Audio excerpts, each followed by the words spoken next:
नमस्कार दोस्तों, stock market studies में फिर से एक बार आपको बहुत-बहुत स्वागत है। तो आज यहाँ पे मैं बात करूँगा एक प्राइवेट बैंक के बारे में। तो प्राइवेट इंडस्ट्रीज़ में जितने सारे बैंक्स हैं, उनमें से सबसे पॉपुलर बैंक जो है, वो है एचडीएफसी बैंक। ये आप सभी जानते हैं क्योंकि उसका मार्केट कैप के हिसाब से कंपनी नंबर 1 है और कंपनी का बिज़नेस मॉडल्स के हिसाब से, स्ट्रैटेजीज़ के हिसाब से कंपनी नंबर 1 ही रहेगा। इस तरीके से कुछ सिनेरियो अभी तक तो देखने को मिला है। फ्यूचर में क्या होगा वो तो अलग बात है। तो सेकंड नंबर में जो बैंक है जिसके ऊपर मैं पहले भी एक वीडियो आपको बना के दिया, उस वीडियो को आप जाकर देख सकते हैं। इसका नाम है आईसीआईसीआई बैंक।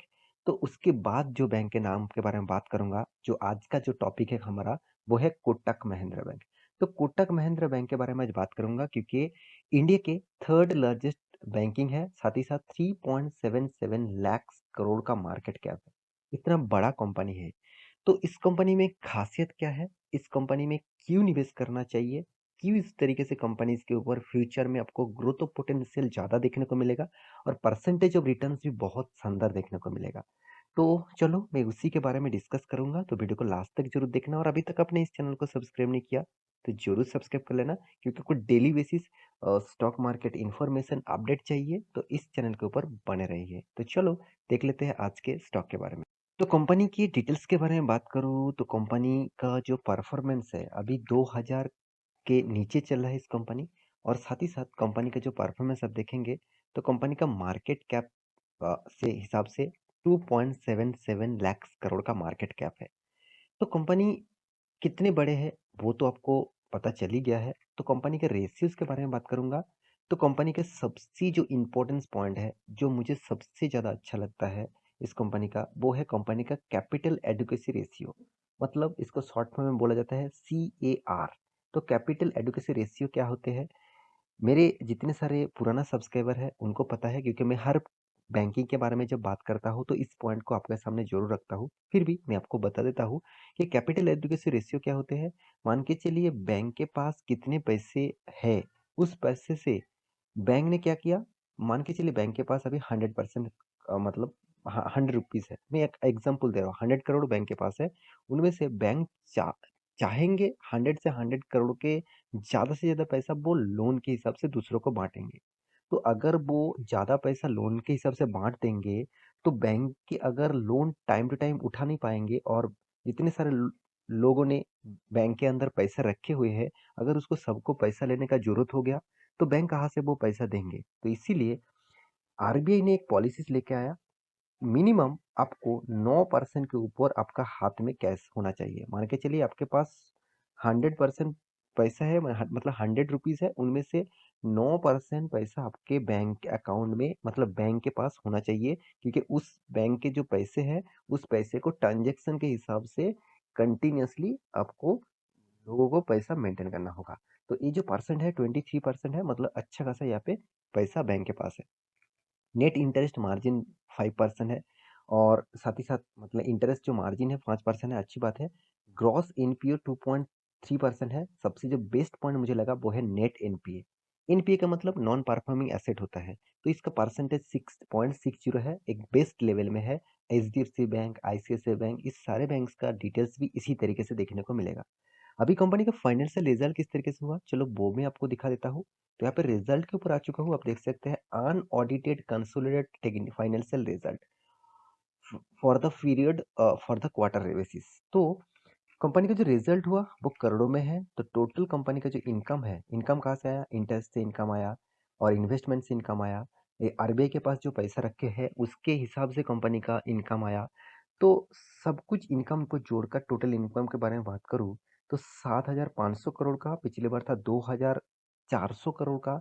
2,500 करोड़ भी बोल सकते हैं। पिछली बार था 7,100 करोड़ का। तो ईयर ऑफ ईयर बेसिस भी कंपनी ने ग्रोथ किया, क्वार्टर ऑफ क्वार्टर बेसिस भी कंपनी का ग्रोथ किया। तो यहाँ पे अच्छा खासा इनकम देखने को मिला। अभी एक्सपेंस के बारे बारे में बात करूँ तो कंपनी के एक्सपेंस कहाँ पे होते हैं, प्रॉफिट एंड लॉस। आप देखेंगे तो इन्वेस्टमेंट इंक्लूडिंग रेवल्यूशंस ऑफ बिजनेस। तो कंपनी का जो मेनली इनकम है, सॉरी यहाँ पे टोटल इनकम के बारे में एक्सपेंडिचर यहाँ पे नहीं है, हाँ यहाँ पे टोटल एक्सपेंडिचर है। तो आप देख सकते हैं एम्प्लॉय कॉस्ट, इसका एम्प्लॉय कॉस्ट करीबन 2,000 करोड़ हो चुके हैं इस बार। पहले 1,800 करोड़ के आसपास था। तो पॉलिसी होल्डर रिजर्व सरप्लस मतलब एक्सपेंस जो है उसका भी एक खर्चा है। तो उस खर्चे के हिसाब से देखा जाए 4,500 पिछले बार बहुत कम था, पिछले साल में ज़्यादा था। तो कंपनी के टोटल एक्सपेंस के बारे में बात करूँ तो कंपनी 12,600 पिछले बार था, 7,900 पिछले साल में था, 10,900। तो कंपनी का एक्सपेंस पे करने के बाद कंपनी के हाथ में आया प्रॉफिट एंड लॉस। तो प्रॉफिट एंड लॉस दिखाने से पहले मैं जरूर एक चीज आपको हमेशा दिखाता आया हूँ बैंकिंग के बारे में, वो है प्रोविजन। इस जो प्रोविजन होते हैं ना, वो बहुत इंपॉर्टेंट होते हैं कोई भी बैंकिंग के लिए, क्योंकि देखिए प्रोविजन के बिना बैंक मतलब प्रोविजन के डेटा के बिना बैंक किस तरीके से परफॉर्मेंस कर रहा है उसके बारे में जानकारी लेना बहुत मतलब कठिन होगा। तो यहाँ पे जो मतलब प्रोविजन है 136 करोड़ का, पिछले बार था 8.80 करोड़ का, पिछले साल में था 435 करोड़ का। इसका मतलब जो प्रोविजन है वो बहुत अच्छी तरीके से यहाँ पे कंपनी कंट्रोल किया है। मतलब करीबन-करीबन देखा जाए तो डबल के आसपास कंपनी, डबल से भी ज़्यादा 2.5 परसेंट के से ज़्यादा यहाँ पे गुना ज़्यादा यहाँ पे कंपनी ने प्रोविजन को कंट्रोल किया। पिछले सालों में देखा जाए तो 8.8880 था और इस बार ज़्यादा हो चुके हैं। तो कंपनी का प्रॉफिट एंड तो प्रोविजन के कंट्रोल में किया। प्रीवियस जो प्रोविजन था वो उतना कंट्रोल में नहीं आ पाए। तो अभी कंपनी का जो टैक्सेशन है उसके बाद कंपनी का जो नेट प्रॉफिट हुआ है, तो नेट प्रॉफिट बिफोर टैक्सेस आप देख सकते हैं, नेट प्रॉफिट आफ्टर टैक्सेस भी आप देख सकते हैं। तो नेट प्रॉफिट आफ्टर टैक्स के बारे में बात करूँ तो आप देखेंगे तो 3,600 करोड़ का प्रॉफिट किया। पिछले बार 2,700 करोड़ था, पिछले सालों में 2,900 करोड़ था। इसका मतलब प्रॉफिट में भी अच्छा खासा यहाँ पे पॉजिटिविटी देखने को मिला है। तो ये था कंपनी का रिजल्ट। तो इस रिजल्ट के बेसिस से बात करूँ तो कंपनी का अच्छा खासा रिजल्ट हुआ है।